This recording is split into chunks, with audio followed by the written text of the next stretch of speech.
Hello दोस्तों, आप सब कैसे हैं। जैसे कि ध्यान देने वाली बात यह है कि हमने चर्चा किया था जैसे कि मौद्रिक, जैसे कि आरबीआई का इतिहास जाना था।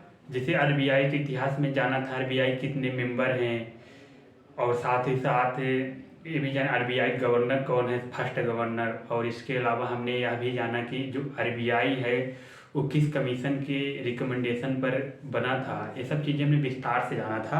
आज हमें जानते हैं आरबीआई के कार्य, यानी आरबीआई के कार्य हम जानते हैं। आरबीआई के कार्य कार्य देखिए, आरबीआई का सर्वप्रथम कार्य होता है नोट जारी करना। नोट जारी करना, आपको बता दें जो आरबीआई है क्या करती है, नोट जारी करवाती है। या आप ध्यान रखना, नोट नहीं छापता आरबीआई, जारी करवाता है। बस नोट तो छापता है भारत सरकार। क्या होता है, जो हमारे 100 रुपए के नोट, 200 रुपए के नोट्स है आरबीआई छापता है। और लेकिन हाँ ध्यान देना, लेकिन जो 1 रुपए का नोट है वित्त मंत्रालय द्वारा छापा जाता है, उसमें वित्त सचिव का सिग्नेचर रहता है। जो 1 रुपए, जैसे 1 रुपए का जो नोट होता है, जैसे 1 रुपए का जो नोट है, 1 रुपए के नोट पे किसका हस्ताक्षर रहता है, सिग्नेचर किसका रहता है, सिग्नेचर रहता है वित्त सचिव का, फाइनेंस सेक्रेटरी का, फाइनेंस सेक्रेटरी का रहता है, फाइनेंस सेक्रेटरी का। और 1 रुपए जो बड़े नोट होते हैं, 2 रुपया, 5 रुपया, 10 रुपये, स्पेशल, यानी 1 रुपए से बड़े नोट पे, 1 रुपए से बड़े नोटों पे हस्ताक्षर किसका रहता है, नोटों पर हस्ताक्षर किसका रहता है, उनका नाम है आरबीआई के गवर्नर।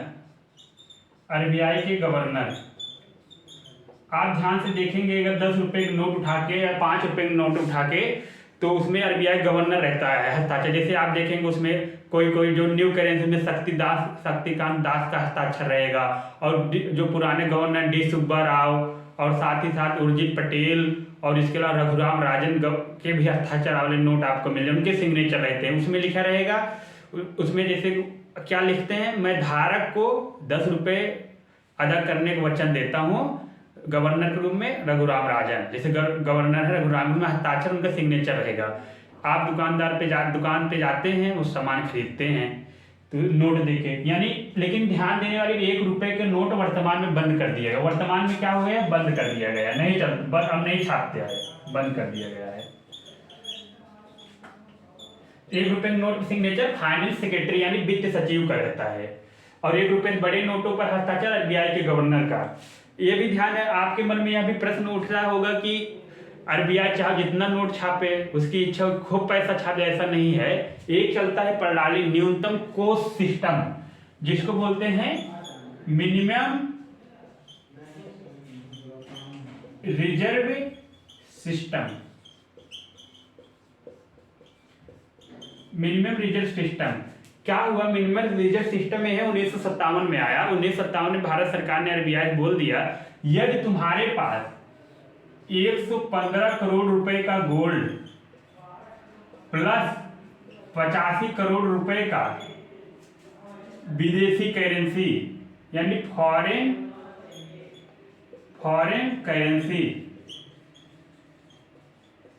रहती है, यानी इस पूरा टोटल करेंगे 2 करोड़, तब आप चाहो जब बनकर नोट छाप सकते हैं। लेकिन नोट छापने से पहले आपको भारत सरकार से पूछना पड़ेगा कि नोट कितना हम छापेंगे, ज्यादा यानी 200 करोड़ रुपए मेंटेन करना होगी। 115 करोड़ रुपए गोल्ड, यानी कि आरबीआई पास 115 करोड़ रुपए गोल्ड होना चाहिए, प्लस 85 करोड़ रुपए का फॉरेन करेंसी। फॉरेन करेंसी मतलब डॉलर, यूरो, पाउंड स्टर्लिंग, रिम्बिन्बी, येन, ये सब उसके पास होना चाहिए। 85 करोड़ रुपए विदेशी मुद्रा, यानी विदेशी मुद्रा वो नोट छाप सकती है। किसके लिए, मिनिमम रिजर्व सिस्टम, न्यूनतम कोष प्रणाली, इसको अगर हिंदी बोलते हैं न्यूनतम कोष प्रणाली। न्यूनतम कोष प्रणाली जो आया था 1957 में बना था।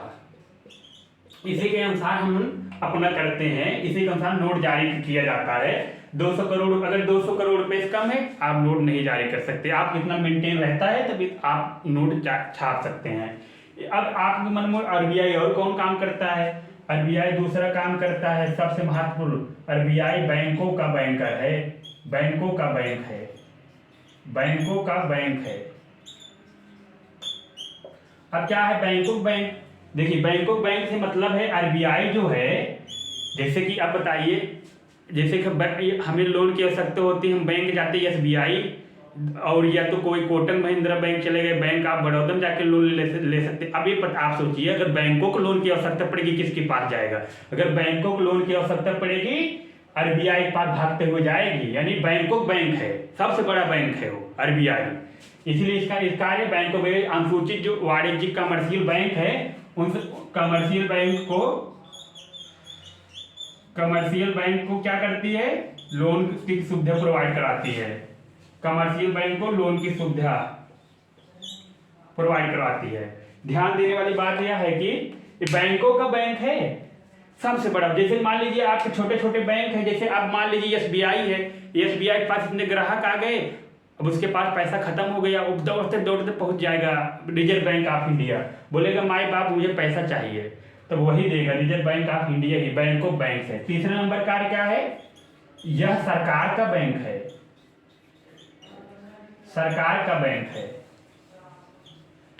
सरकार के बैंक से आते हमारा यह है कि जैसे कि अब सरकार है, सरकार को भैया पैसे की आवश्यकता रहती है, जैसे पैसे मतलब आवश्यकता रहती है, सरकार का अगर ऋण की आवश्यकता हुई सरकार किसके पास जाएगा? स्टेट बैंक में थोड़ा लोन मांगने जाएगा कि कोटक महिंद्रा में चला जाएगा, सरकार मांगेगी आरबीआई से। आरबीआई जानते हो और इसके अलावा क्या काम करता है? सरकार को मॉनेटरी पॉलिसी संबंधी मौद्रिक नीति में सुझाव भी देता, सलाह भी देता है, और साथ ही साथ जैसे कि जैसे कि राज्य सरकार और केंद्र सरकार दोनों को सलाह देता है कि भाई मॉनेटरी पॉलिसी जो हो, मौद्रिक नीति हो, मौद्रिक नीति को कैसे रखा जाए जिससे महंगाई न बढ़ने पाए, महंगाई संतुलन में रहे। इसके अलावा यह भी निर्धारित किया जाता है कि जो, और साथ ही साथ यह भी निर्धारित करता है आरबीआई सरकार के लिए सार्वजनिक ऋण की भी व्यवस्था करता है, और साथ ही साथ सरकार के जो पैसा है, पैसा सरकार द्वारा जो वसूला जाता है उसको अपने पास जमा करता है सरकार, और सरकारी पैसे की भी आय जमा का लेखा जोखा क्या करता है? आरबीआई ही करता है। सरकार का बैंक है, सरकार को जो भी आवश्यकता होगी तो आरबीआई से ही लेगा। अगर उसको कोई कल्याणकारी काम करना हुआ, लोन की आवश्यकता पड़ गई तो आरबीआई पहुंच गया, आरबीआई से लोन ले ली। ये सब सरकार का बैंक है, इसलिए इसको सरकार का गवर्नमेंट बैंक ऑफ गवर्नमेंट बोलते हैं। क्या क्या बोला? नोट जारी करना है, नोट तो आप जानते हैं आरबीआई ही जारी करेगा। और दूसरा काम करे क्या? ये बैंकों का बैंक है, बैंकों मतलब ये सारे बैंकों जो SBI, Kotak Mahindra bank of Baroda, आज तरह तरह के बैंक जो खुले हैं, इलाहाबाद बैंक, यूनियन बैंक, फलाना ढिकाना बैंक, दुनिया भर के हैं, वो बैंकों का बैंक है आरबीआई, सारे बैंकों का वो करता है। ये सरकार का भी बैंक है। इसके अलावा एक और आपका है जो बहुत है, क्रेडिट साख को भी नियंत्रित करता है। यानी चौथा आपका क्या है? क्रेडिट, यानी साख को कंट्रोल करता है, साख को कंट्रोल करता है, कंट्रोल करता है। देखिए आरबीआई जो है साख हाथ से क्रेडिट को कंट्रोल करता है। क्रेडिट मतलब जैसे कि अब कोई बैंक है, उनको बहुत पंख निकल आए हैं, उड़ रहे हैं हवा में, तो आए लोन लेने, उनको पंख को, जैसे कि लोन लेने उनको पंख को कुतरने के लिए क्या गए? लोन महंगा कर दिया। यानी कि जैसे कि क्या होता है, मान लीजिए बहुत ज़्यादा जैसे कि महंगाई है, महंगाई आप जानते हैं जैसे कि होता है वस्तुओं एवं सेवाओं की आपूर्ति की अपेक्षा जब उसकी मांग ज़्यादा बढ़ जाए, क्या होता है? जैसे कि अब मान लीजिए लोगों के पास पैसे, जैसे कि वस्तुओं में पैसे बहुत हो गए, मुद्रा कीमत गिर गई है लेकिन पैसे बहुत है मार्केट में, जैसे पैसे बहुत आ गए हैं। जैसे मान लीजिए कि आपको समझाते हैं किसी एग्जाम्पल से, जैसे मान लीजिए 2015 में 10 रुपये का 12 केला मिलता था, 2015 में 10 रुपये का 12 केला मिलता था। अब 2016 में वही 10 रुपये का आपको 6 केला मिलने लगा।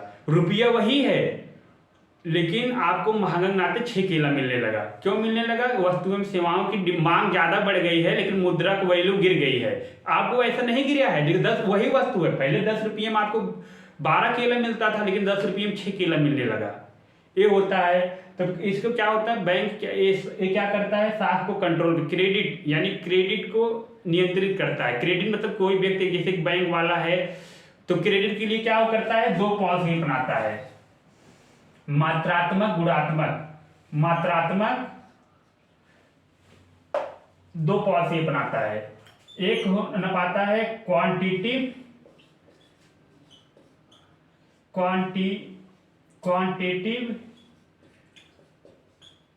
एक क्वालिटेटिव यानी कि मात्रात्मक गुणात्मक। मात्रात्मक अंतर्गत क्या करेगा, रेपो रेट और reverse repo rate, CRR, SLR, इसका बैंक रेट इसका है। क्वालिटेटिव बताए बोल दिए क्रेडिट राशनिंग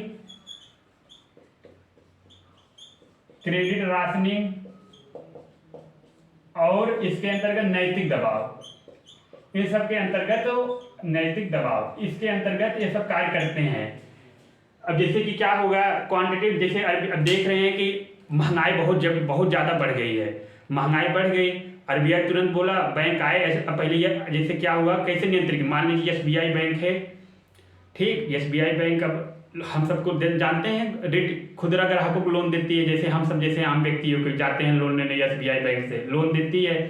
तो लोन अगर 4% है तो देख रहे हैं कि मुद्रा का मार्केट बहुत हो गया है, मुद्रा बहुत, जैसे पैसे बहुत आ गया मार्केट में, लेकिन वस्तुओं डिमांड लेकिन बहुत ज़्यादा बना हुआ है। तब RBI को पता लगा महंगाई बहुत ज़्यादा अपने चरण, फिर उसके बाद SBI गए लोन लेने, बोला भैया SBI भाई अब लोन जो है हम आपको 4% नहीं 4.5% देंगे।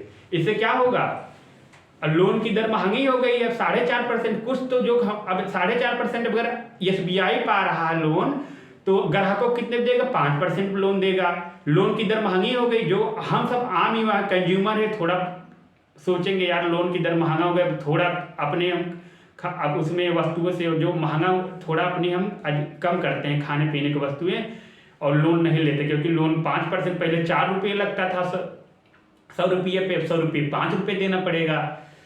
तो ये सब समस्या होने लगी, इसी होती क्रेडिट यानी नियंत्रित कर लिया, RBI ने नियंत्रित कर लिया। फिर उसके बाद एक और आप देखेंगे जिसे बोलते हैं, आप देखेंगे इसे क्या क्या नाम है इसका, हाँ 5वां नंबर का आपका कार्य है विदेशी मुद्रा का संरक्षण भी करता है। विदेशी मुद्रा का संरक्षण,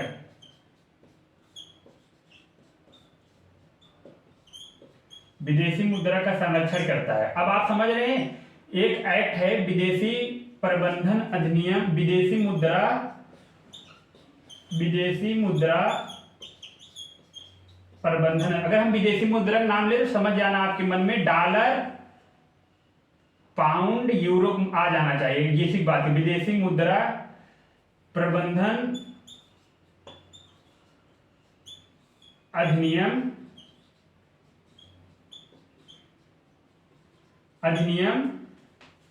1999।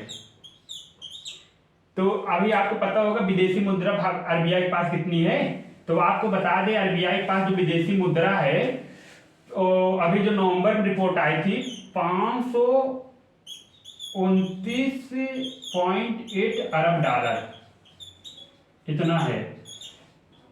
पहले एक महीना शायद 1 अरब डॉलर का ह्रास हुआ है, 1 अरब डॉलर का ह्रास भी हुआ है, कमी हुई है। इससे पहले अगस्त सितंबर में शायद 530 था, 529.8 अरब डॉलर है, तो कमी हुई है इतनी, 1 डॉलर यानी 500, वर्तमान में कितनी 529। क्या करता है RBI बहुत चालाक है, क्या करेगा वह देखेगा, अगर जैसे कि देखेगा कि मार्केट में विदेशी मुद्रा की कमी है, फटाक से ना विदेशी मुद्रा जो है डॉलर वॉलर बेच देगा, RBI तुरंत बेच देगा जाके, यानी 529 जो अरब है तुरंत जाके मार्केट में बेच देगा।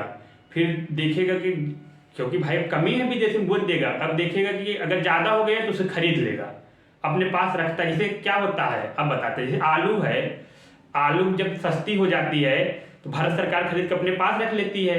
जब आलू नहीं रहता है तो आलू फिर गरीबों को बांटने के लिए भारत सरकार फिर बफर स्टॉक निकाल के बंटवा देती है, यानी कि खरीद के अपने पास रख लेती है। लेकिन मान लीजिए बफर स्टॉक में 100 कुंटल आलू रख लिया सरकार, अब मान लीजिए पाला पड़ा, आलू पैदावारी कम हुई, आलू हुआ ही नहीं, तो क्या होगा, आलू पर जो होगा बफर स्टॉक से छुड़वा देगी केंद्र सरकार। मोदी बोलेंगे हमारे पास जो 100 कुंटल रिजर्व करके रखा है आप उसको कम दामों में बेच दीजिए। जैसे कि अगर वो 10 रुपये किलो खरीदे हैं, चलो 8 रुपये किलो ही बेच दो, या तो 10 में ही बेच दो, महंगा मत बेचो, जिससे हमारे जो वो है जनता है, उस जो गरीब जनता है आलू खरीद के खा सके, क्योंकि आलू मूलभूत सब्जी है, क्योंकि प्रतिदिन सब्जी में आलू उपयोग होता है, हर एक कोई भी सब्जी बनाए क्यों। और इसी प्रकार आरबीआई है, जैसे कि अब डॉलर और यूरो उसके पास पड़ा हुआ है, देखेंगे कि भारतीय बैंक क्या हुआ, भारतीय बाजारों में यूरो और डॉलर की कमी हो गई है, तो क्या करेगा, आरबीआई अपना खोलेगा दरवाजा घर का, उसमें डॉलर यूरो निकालेगा और मार्केट में निकाल देगा, भैया खरीदो, हमसे खरीदो, खरीदेंगे, वो खरीदता बेचता है। फिर उसके बाद देखेगा अगर ज़्यादा हो गया तो खरीद के रख ले भी लेगा, यानी जब डिमांड ज़्यादा हो जाएगी, मांग ज़्यादा हो जाएगी तो बेच देता है, जब डिमांड कम हो जाएगी खरीद के रख लेता है। इस करता विदेशी मुद्रा प्रबंधन अधिनियम को देखता है 1999, ये 529.8 अरब डॉलर है विदेशी मुद्रा भंडार हमारा, इसको लिख देते विदेशी मुद्रा भंडार, विदेशी मुद्रा भंडार।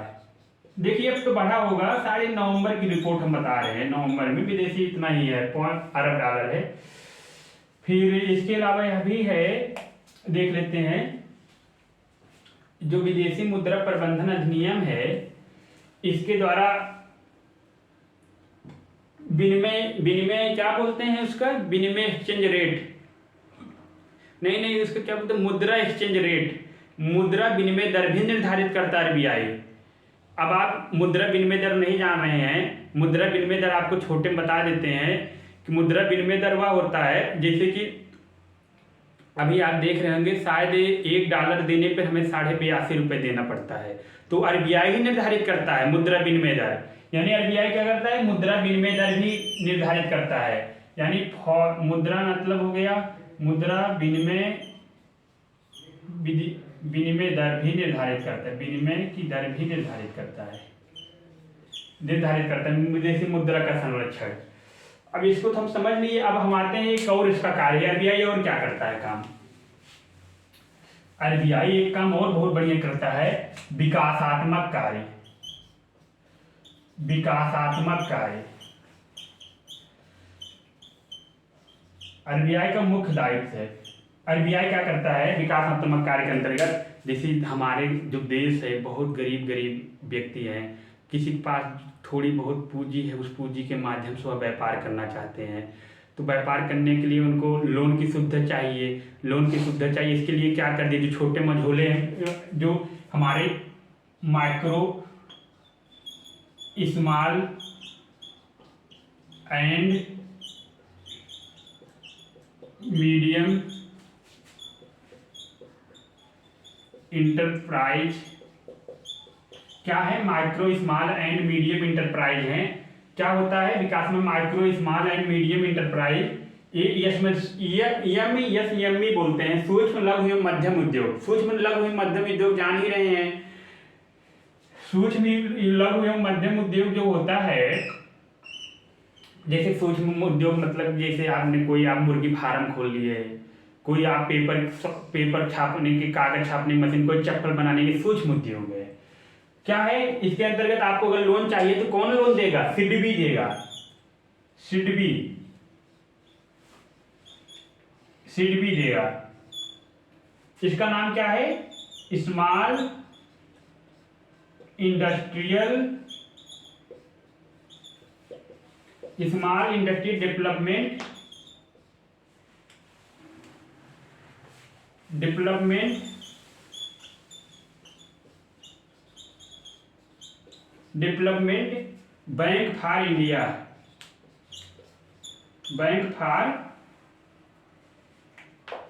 बैंक फॉर इंडिया, ये है, ये असेंबली देता है। अब भाई एग्रीकल्चर को लोन चाहिए, तो क्या करेगा, एग्रीकल्चर कृषि को, अगर कोई कृषि व्यक्ति लोन चाहिए तो कृषि विकास के लिए क्या करता है, कृषि के लिए नाबार्ड की स्थापना हुई है। नाबार्ड जो है नेशनल, क्या नाम है, national banking for agriculture rural and development.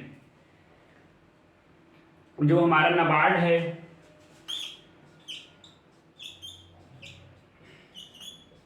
उन्नीस सौ 82 में नहीं, कृषि संबंधी ऋण उपलब्ध कर, national banking for agriculture rural and development, राष्ट्रीय कृषि एवं ग्रामीण विकास बैंक। इसका हिंदी हो जाएगा राष्ट्रीय कृषि एवं ग्रामीण विकास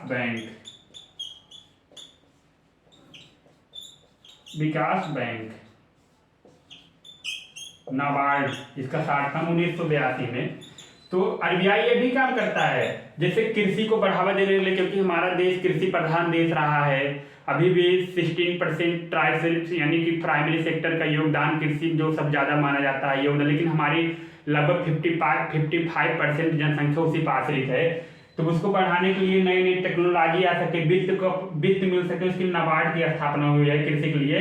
जैसे नाबार्ड क्या करता है, नाबार्ड जो है क्या करता है, फंड प्रोवाइड कराता है। जैसे फंड इसलिए प्रोवाइड कराता है कि जैसे जो किसान लोग हैं वो अत्याधुनिक जो मशीन ले आ सके, अपने खेतों को जुताई कर सकें, साथ ही साथ जो सिंचाई व्यवस्था के लिए जो पानी की कमी होती है, पानी की बर्बादी न हो, इसके लिए ड्रिप इरिगेशन के लिए भी पैसा देती है। तरह तरह के टपकन सिंचाई, फव्वारा सिंचाई, सब के लिए वो भी उपयोग करती है। जैसे कि वो क्या करता है नाबार्ड, इसलिए फंडिंग, और साथ ही साथ जो कृषि का मशीनीकरण हो सके पूर्णतः ये नाबार्ड ही करता है। और औद्योगिक लिए औद्योगिक विकास वित्त बैंक, औद्योगिक वित्त विकास बैंक है, औद्योगिक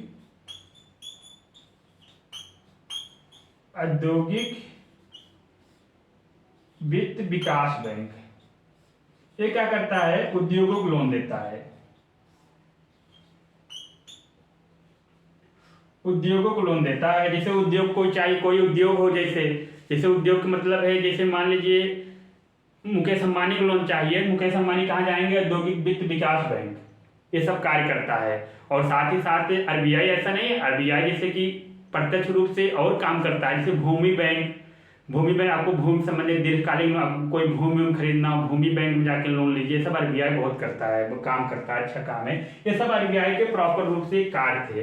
ठीक है, अब कल हम इसके विषय में और चर्चा करेंगे, मॉनेटरी पॉलिसी के विषय में जानेंगे। ठीक है, इसी के साथ धन्यवाद।